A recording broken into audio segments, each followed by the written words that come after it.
Hello and welcome to TheAIbumMan. This is my top 100 albums of the decade from 2010 to 2019. It's been quite a while since I've done an album of the year list, so I thought it might be a nice idea to go through my favourite 100 albums of the decade. Also, there's a Spotify playlist in the description below, also probably in the comments section as well, which has my favourite song from every single one of these 100 albums for you to check out if you want a solid blast of 2010s rock, metal and whatever else I decide to throw in.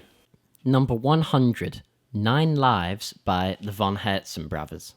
The Von Herzen brothers are a Finnish rock band who, I guess, kind of border on prog with this melodic, diverse and hard-hitting record. It's straight-up rock, but it's kind of infused with the kind of melodies which only really a Nordic band could muster. It's a tasty infusion of straight-up rock and classic prog. Number 99, Hisingen Blues by Graveyard. Another Nordic band, but this time instead from Sweden, in fact, from Gothenburg. But unlike the bands you associate from Gothenburg and the Gothenburg death metal scene, like In Flames or At the Gates, this is just driving blues rock with Hisingen Blues. These guys could be straight out the swamps of Louisiana, but instead they come straight out of Sweden, and this is a phenomenal rock record. Number 98, Pale Communion by Opeth.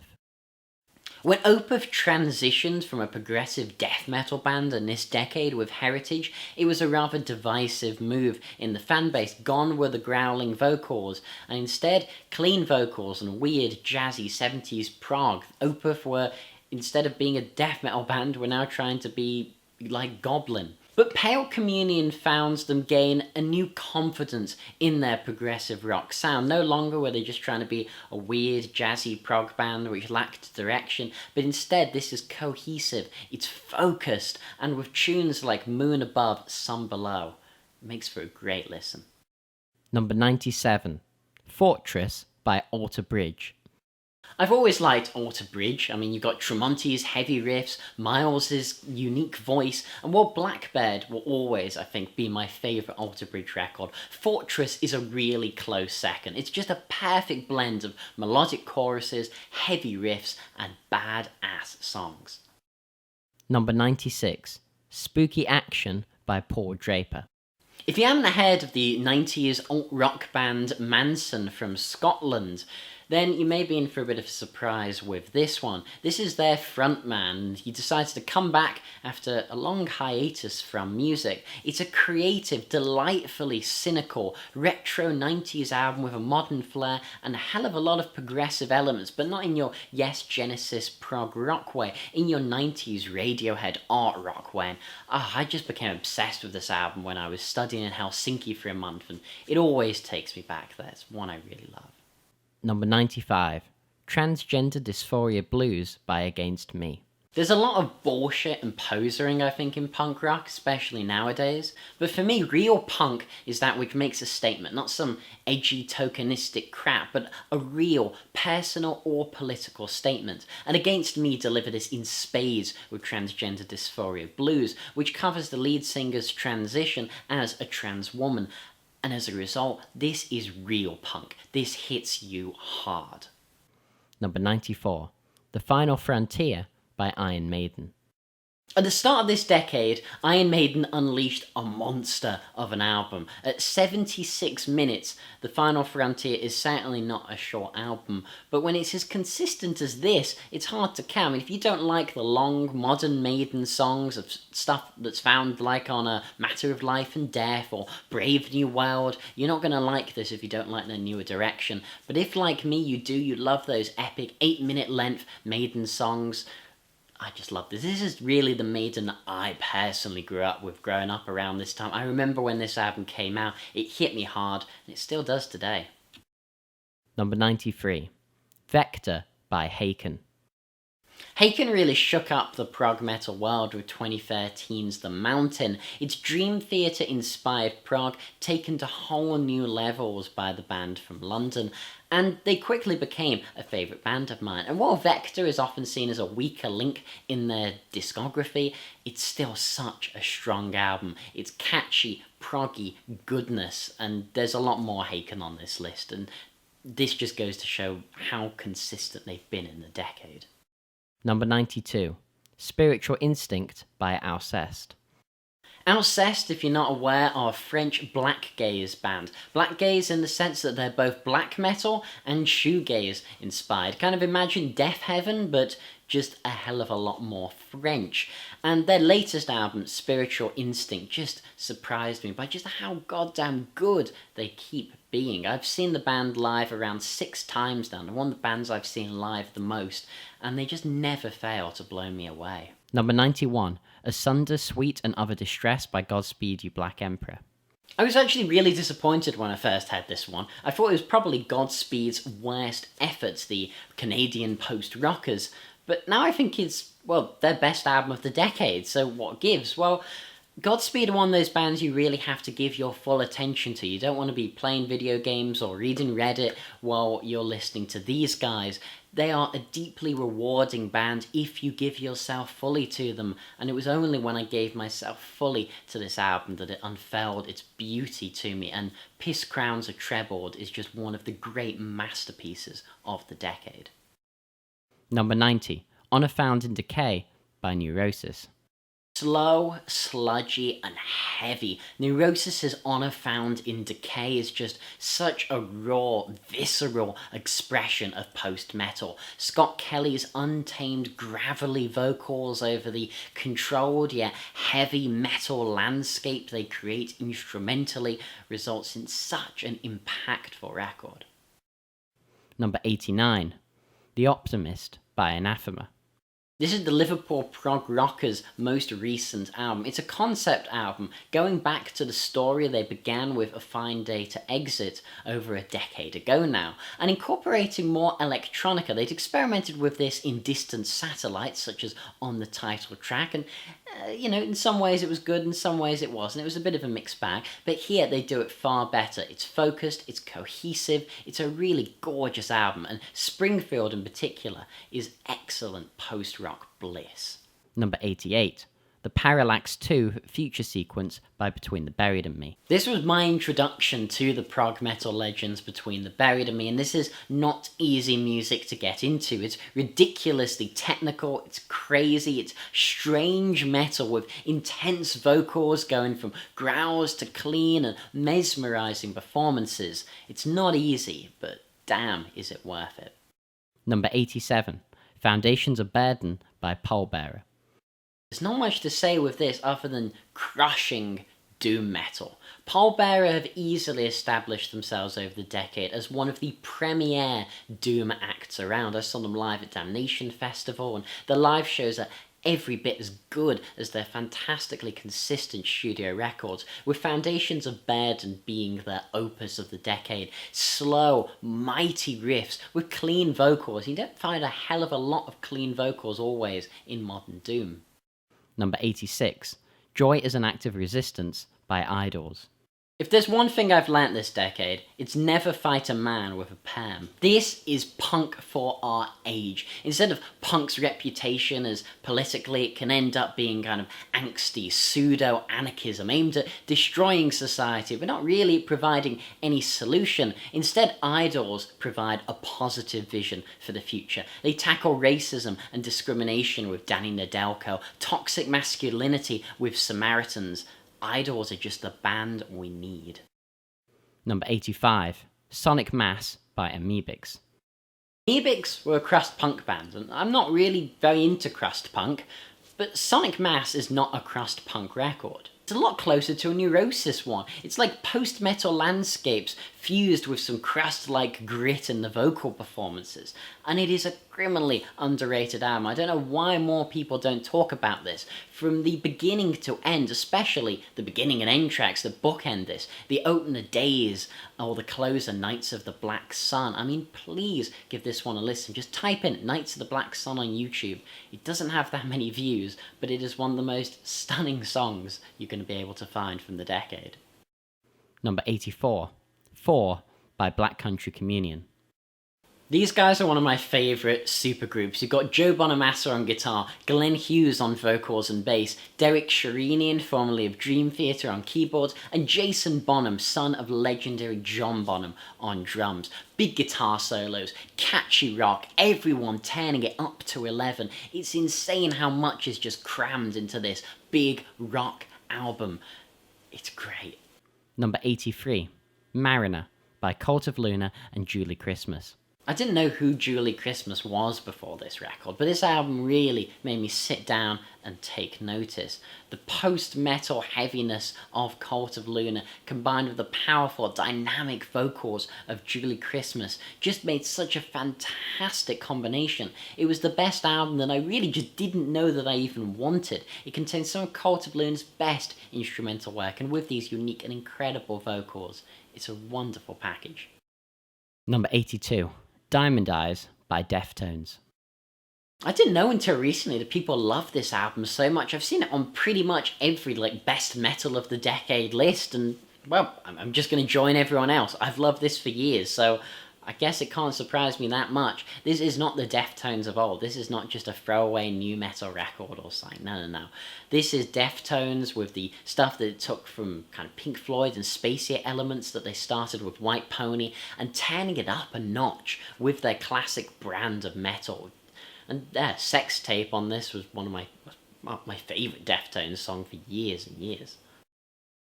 Number 81, World's Strongest Man by Gaz Coombs. If you like Radiohead's In Rainbows, then I have got an album for you. Gaz Coombs' World's Strongest Man, coming from the Supergrass singer, invokes In Rainbows in its texture, its life, its beauty, and its landscapes. If you crave more music that sounds like In Rainbows, while still having its own take, it's not to say this is a Radiohead copycat. It's not. But it's certainly like the logical continuation of the sound which Radiohead developed within Rainbows. You're going to love this one. Number 80, Prequel by Ghost. No album is as catchy or as fun as a Ghost record generally, and Prequel is certainly no exception to that, and I think that's why I love the band so much. Every song here is a banger. They incorporate an 80s rock aesthetic into it with the almost glam metal inspired Rat. There's some saxophone here and instrumental tracks like Miasma. It's a varied, engaging listen all the way through. Number 79, Berdremin by Solstifier. The Icelandic post-rock influenced metal band coming off the back of their masterpiece, Otta, which is far, far higher in this list. They released Bedreamin, and they pushed themselves yet again, incorporating a bit more classic rock with some Thin Lizzy-inspired takes, but also with some spacey minimalism. There's everything here, and they're one of the best bands around. Number 78, El Camino by the Black Keys. And that was something a bit more commercial. I mean, I'm sure you all know this album. It was super, super successful, but it's also just so catchy. It's just light-hearted blues rock, and it's done bloody well. And Danger Mouse's production on it makes this irresistible. Number 77, L'Enfant Sauvage by Gojira. Despite being one of the most successful metal acts of the decade, Gojira actually only released 2 albums, and one of those, Magma, has become a bit of a meme. So instead of picking Magma, which I actually do like, but not enough to get onto this list, here is L'Enfant Sauvage, my second favourite Gojira record overall, because I mean, obviously my favourite is from Master Sirius, it is everyone's. But with tracks like Explosia, The Axe, the title track, this album's just amazing, and Gojira generally put out some of the best records out there, and Mario Duplantier on the drums is maybe the best drummer in the world right now, certainly up there.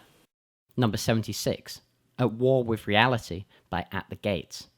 Swedish melodeath straight out of Gothenburg. It was 20 years since they'd released their previous record, the seminal Slaughter of the Soul, my favourite melodeath record, and one of my favourite just death metal albums of all time. It's brilliant. And I don't think anybody, and I certainly didn't, expect this album to be as good as it was back in 2014. But this is another seminal death metal record, and it's certainly one of my favourite death metal albums of the decade. Number 75, Diary of a Soul Fiend by St. Jude. If you like the Faces or the Rolling Stones, then I've got a killer album for you here. Produced by the former Rolling Stones producer Chris Kimsey, this album is alive. Lynn Jackman is one of the best front women of the decade, with her Rod Stewart just grit in her voice, and I really thought this band would become absolutely massive, stratospheric. But unfortunately, after their guitarist passed away in 2012, they disappeared and disbanded after only this album. But what an album this was. Number 74, In Cauda Veneanum by Opeth. Some more Opeth. Last year, Opeth dropped the culmination of all of their experiments in 70s prog. This took everything they'd done with the cohesive melodic Pale Communion up to 11. The stunning In Cauda Veneanum. Available both in English and Swedish. For the record, I prefer the Swedish version. I just feel it's more authentic to what Mikael Åkerfeldt and Opeth are really trying to achieve with this record. This is the best thing they've done since Watershed. It is easily the best clean vocal only Opeth album. Well, I guess maybe you could argue Damnation, but between this and Damnation, certainly, if you like prog rock and you somehow haven't checked this out, you're really, really missing out. Number 73, Option Paralysis by the Dillinger Escape Plan. The insane mathcore legends Dillinger Escape Plan released 3 albums in this decade, and all 3 are on this list. It was really tough to pick which albums I preferred, but in the end I found that this was probably my least favourite. But the weakest Dillinger album of the decade is still the 73rd best album of the decade. So, Dillinger, they're incredible, insane, mathcore-y, jazzy bliss. Number 72, The Similitude of a Dream by the Neil Morse Band. A concept album based on the book The Pilgrim's Progress by John Bunyan was not something I thought the world really needed, but Neil Morse, Portnoy and the rest of the group in the Neil Morse Band really proved me wrong. This is Neil Morse's best concept album since Spock's Beard Snow. It's 1 hour 45, it is a hell of a ride, but it's insanely well put together prog, and I saw Neil Morse and co play this in its entirety live, and wow, what a live show that was. Number 71, Ordinary Corrupt Human Love by Deaf Heaven. Tremendously powerful, beautiful, hipster black metal landscapes. Well, the album before this, New Bermuda, didn't really feel like a step forward from Sunbather. Ordinary Corrupt Human Love, an album which I reviewed when it came out, it felt like the band's next evolution. And see my review if you want my full thoughts on the album. Number 70, Demon by Gazpacho. A Norwegian prog band who take their name from a Marillion song, from a Steve Hogarth era Marillion song, importantly. This certainly has early Hogarth era Marillion vibes, but I think it's better than anything Marillion did in a decade. It's better even than Fear. It's a haunting and stunning album. Number 69, Once More Around the Sun by Mastodon. Mastodon had a quite interesting start to the decade with the release of their divisive Hunter, which is an album I really do not care for. But in 2014 they put this beauty out. Well, it's not as heavy or as brilliant as Blood Mountain, and it's not as proggy or quite as interesting as Crack the Sky. This is a really melodic dose of Mastodon. It's a blend of sludgy rock and metal. People say that Mastodon's best album of the decade is either this or Emperor of the Sand. Well, Emperor of the Sand never quite did it for me. Once More Around the Sun just got me. Number 68, Tempest by Bob Dylan. Dylan's done a lot of, I'd say covers albums in this decade. A lot of, Well, Frank Sinatra covers albums in this decade, but in 2012 he did his, as of yet, final album of original material. It's relaxed and skiffle-inspired. The songs here, they kind of shuffle breezily through Dylan's gorgeous words, but he's poetic as ever. He's older, he's wiser, he's perhaps more reflective, but he's just as brilliant. Number 67, On Her Journey to the Sun by Rickard Solblom's Gungfly. Beardfish were a Swedish prog band that I really liked, and after they dissolved, I was quite sad, but then I heard that their frontman and pianist Rickard Solblom was coming back with a project Gungfly, and he delivered with On Her Journey to the Sun, a breathtakingly expansive prog record. Number 66, Amber Galactic by the Night Flight Orchestra. If I had to pick the most fun album of the decade, it would probably be Amber Galactic by Night Flight Orchestra. This is pure 80s AOR, bizarrely enough done by members of the metal bands Soilwork and Arch Enemy. But if you don't like Soilwork and Arch Enemy, I don't either. Don't worry, because this album is nothing like this. This is just pure AOR. You like Survivor, Foreigner, Journey, you're in for a hell of a ride. I think this is actually one of the best AOR albums, not just of the decade, ever. Hands down, it is amazing. Number 65, Dark Roots of the Earth by Testament. 2012, I was just beginning my journey into thrash metal, and Testament's Dark Roots of the Earth came at a really pivotal time for me. I'd just been starting to dip my toes into the big four, Metallica and Megadeth, and I hadn't really explored much outside of the big four. But then I heard Dark Roots of the Earth, Alex Skolnick's phenomenal playing, Chuck Billy's powerful vocals. It's a diverse modern thrash classic, and it really helped show me that there was more to thrash than just the big four. Number 64, Nightmare Logic by Power Trip. Speaking of thrash, here's a thrash album that's very slightly better, Nightmare Logic by Power Trip. This is just old school thrash. It is frantic and it is divine. I saw these guys at Hellfest in 2019 and that was an amazing performance. One of the most intense mosh pits I've ever been in. I just can't wait to see what these guys do next. Number 63, All the Wars by The Pineapple Thief.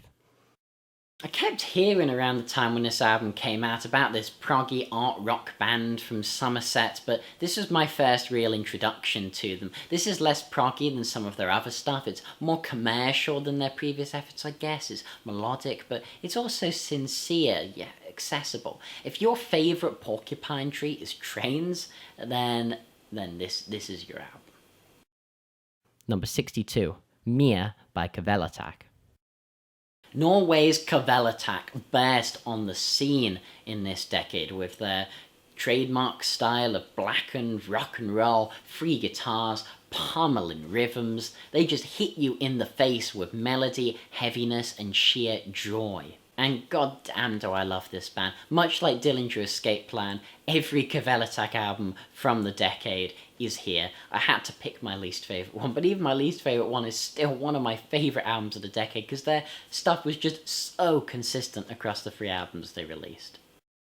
Number 61, The World Is Yours by Motorhead. This decade we lost Lemmy, the greatest man in metal music, full stop. He was my hero at least, and The World Is Yours captures everything I loved about Lemmy and Motorhead.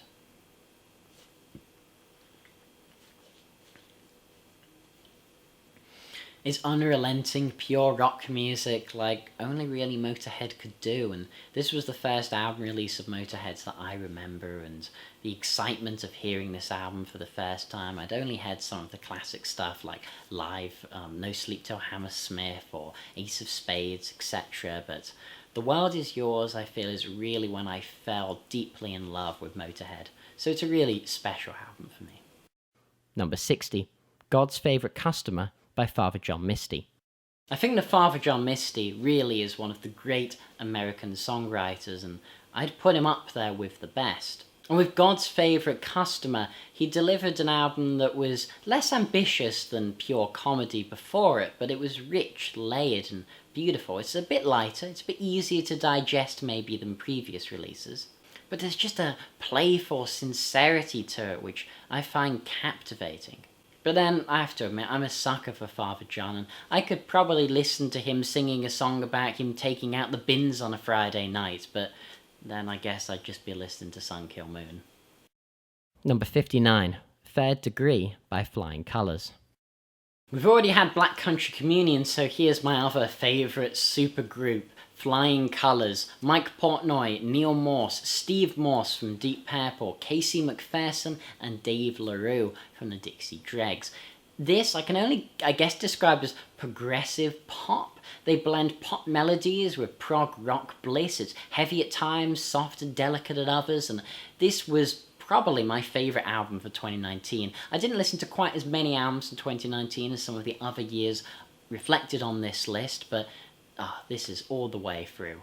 Great album. Number 58, The Next Day by David Bowie.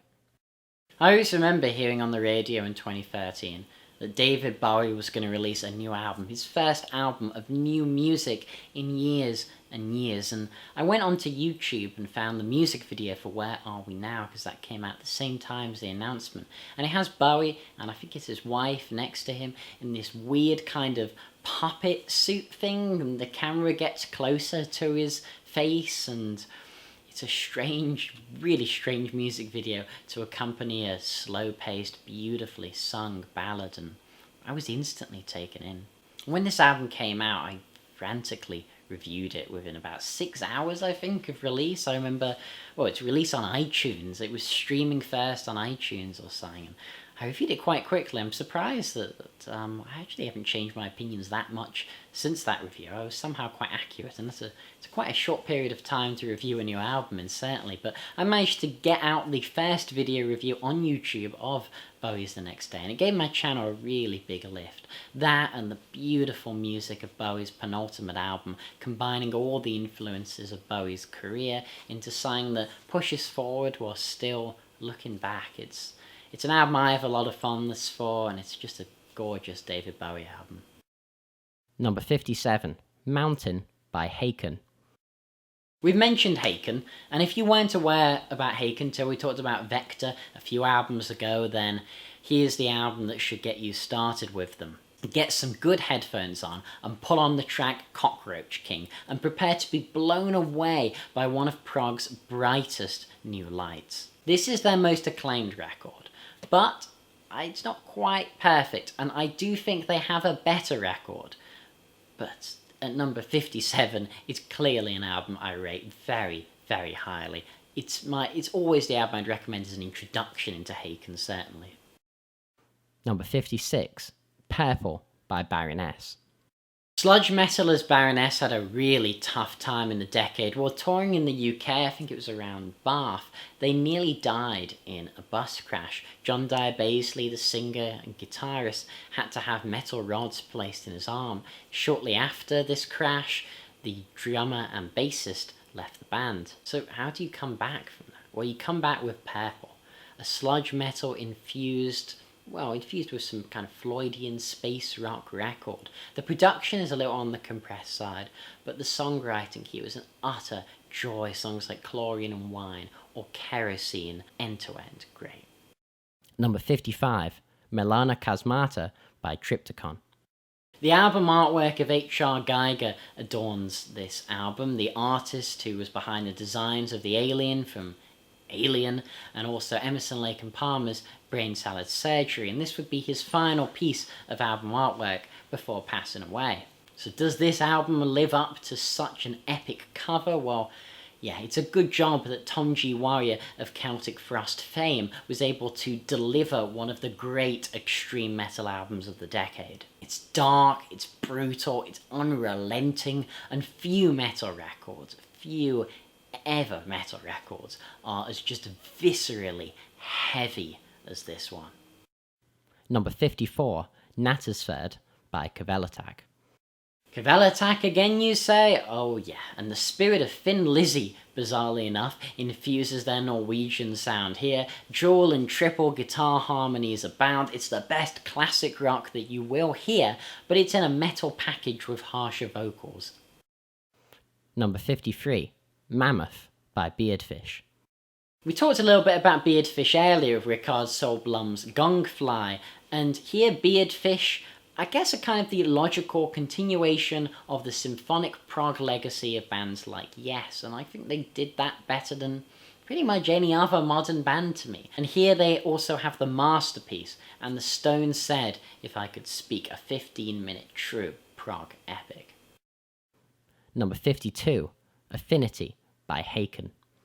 I promise this is the last time we're going to be talking about Haken, but this is my favourite Haken album, and it might be a bit of a controversial one to pick to some fans, but I think Affinity is easily the most consistently brilliant effort. There were slightly patchy moments on things like The Mountain or Vector, but here infused with 80s sounds on 1985, or the epic nature of The Architect, or just the beauty of Bounds of Gravity, every second counts in this prog album.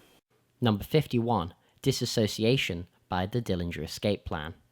If I'm just feeling pissed off one day, then this is my go-to record. I'll just blast out Limerick Death as loud as I can, and I'll feel strangely relieved. This was Dillinger Escape Plan's final album before they decided to call it a day, and it just took their craziness up to 11. Indescribably heavy jazz insanity, and some days only Dillinger Escape Plan can just hit the spot.